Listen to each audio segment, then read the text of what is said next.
Hello students, today we are going to study the third part of chapter Physical and Chemical Changes. So students, आज के इस lecture में हमारा first topic है rusting of iron. Let us get back to rusting. This is one change that affects iron particles and slowly destroys them. So students, rusting of iron भी example है chemical changes का, जिसकी वजह से iron articles धीरे धीरे destroy होती हैं और उससे हमें काफ़ी लॉस होता है. Since iron is used in making bridges, iron का यूज़ ब्रिज बनाने के लिए होता है, शिप्स में होता है, कार में, ट्रक बॉडीज में और बहुत सारी अलग अलग चीज़ें आयरन से बनती हैं. सो रस्टिंग की वजह से हमें बहुत ज़्यादा मॉनेटरी लॉस, पैसों का नुकसान देखने के लिए मिलता है because of rusting. Rusting basically है क्या?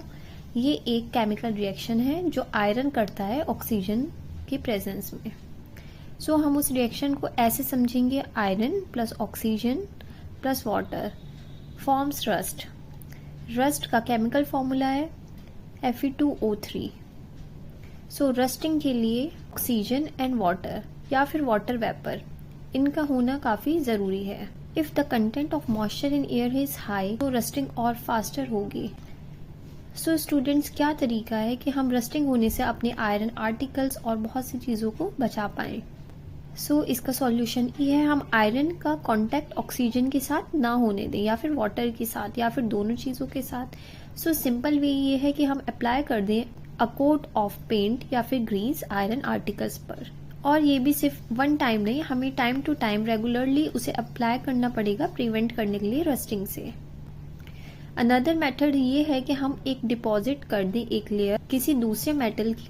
इन दोनों ही मेथड में आयरन आर्टिकल का कांटेक्ट खत्म हो जाएगा ऑक्सीजन एंड वाटर के साथ. Now on the next page हमें ये एक मेन डेफिनेशन दिखती है गैल्वेनाइजेशन की. सो स्टूडेंट्स, गैल्वेनाइजेशन क्या होता है?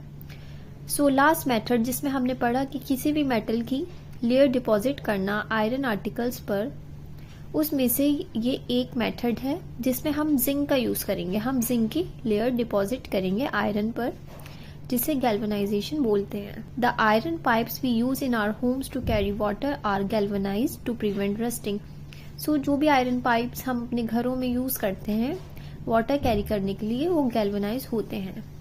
सो as you know, ships iron से बनती हैं और शिप्स का बहुत बड़ा पार्ट अंडर वाटर रहता है. And on the part above the water also, water drops keeps clinging to the ship's outer surface. Moreover, the water of the sea contains many salt. The salt water makes the process of rust formation faster. So in simple words, इस paragraph में बताया है कि ships iron से बनी होती है और उसका काफ़ी ज़्यादा पार्ट वाटर के कांटेक्ट में रहता है और इसके साथ साथ सी का पानी भी सॉल्टी होता है, जिसकी वजह से रस्ट और भी ज़्यादा फास्ट फॉर्म होगा. So ship suffer a lot damage from rusting. आप शिप को कितना भी पेंट कर ले तब भी उसमें डैमेज होता ही होता है. Cause of that fraction of ships iron has to be replaced every year. So हमें एवरी ईयर शिप्स आयरन को रिप्लेस करना पड़ता है.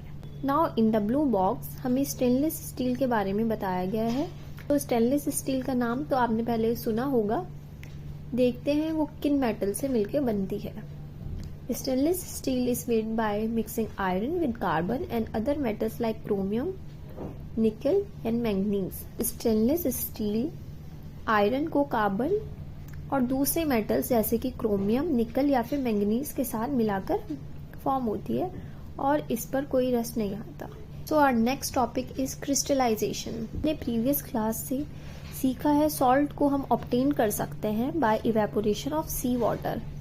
मीन्स सी वाटर को हम हीट अप करेंगे, देन उसके इवेपोरेशन से हमें लास्ट में सॉल्ट मिलेगा. सो जो इस तरह से हमें सॉल्ट मिलता है वो बिल्कुल प्योर नहीं होता and the shape of its crystal can not be seen clearly. और हमें उसके क्रिस्टल्स की शेप भी साफ नहीं दिखाई देती है. However, large crystals of pure substances can be form from their solution. So ऐसे ही बड़े बड़े क्रिस्टल्स हम प्योर सब्सटेंसेस के बना सकते हैं उनके सॉल्यूशन से. इसी प्रोसेस को हम क्रिस्टलाइजेशन कहते हैं और ये एक एग्जाम्पल है फिजिकल चेंज का. Now activity 5.9. सो स्टूडेंट्स, ये क्रिस्टलाइजेशन से रिलेटेड एक्टिविटी है, इसे आप करके देख सकते हैं. हमें एक कप वाटर लेना है बीकर में, देन उसमें फ्यू ड्रॉप्स ऐड करनी है डाइल्यूट सल्फ्यूरिक एसिड की. हमें देन वाटर को हीट करना है। व्हेन इट स्टार्ट्स बॉइलिंग, जब वो बॉईल होने लगे तब हमें उसमें कॉपर सल्फेट पाउडर ऐड करना है एंड स्लोली स्टिर करते रहना है।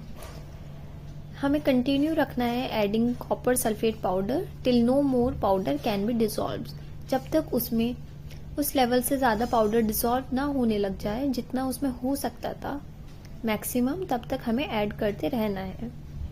देन हमें उस सॉल्यूशन को फिल्टर करना है और उसे कुछ देर के लिए कूल होने के लिए रख देना है। जब हम उसे दोबारा देखेंगे कुछ टाइम बाद तो हमें बहुत से क्रिस्टल्स दिखाई देंगे कॉपर सल्फेट के। अगर हमें जब भी क्रिस्टल्स नहीं दिखते हैं देन हमें कुछ टाइम के लिए वेट करना है। After some time we obtain the crystals of copper sulphate. So students, हमने फिजिकल और केमिकल चेंजेस के बारे में पढ़ लिया है। अब आप ट्राई कर सकते हैं अपने आसपास जो भी चेंजेस हैं उन्हें ऑब्जर्व करके कि क्या वो फिजिकल हैं या फिर केमिकल चेंजेस हैं। तो स्टूडेंट्स, हमारी चैप्टर फिनिश होता है। आई होप आपको सारे पॉइंट्स एंड सारे टॉपिक क्लियर होंगे। Thank you.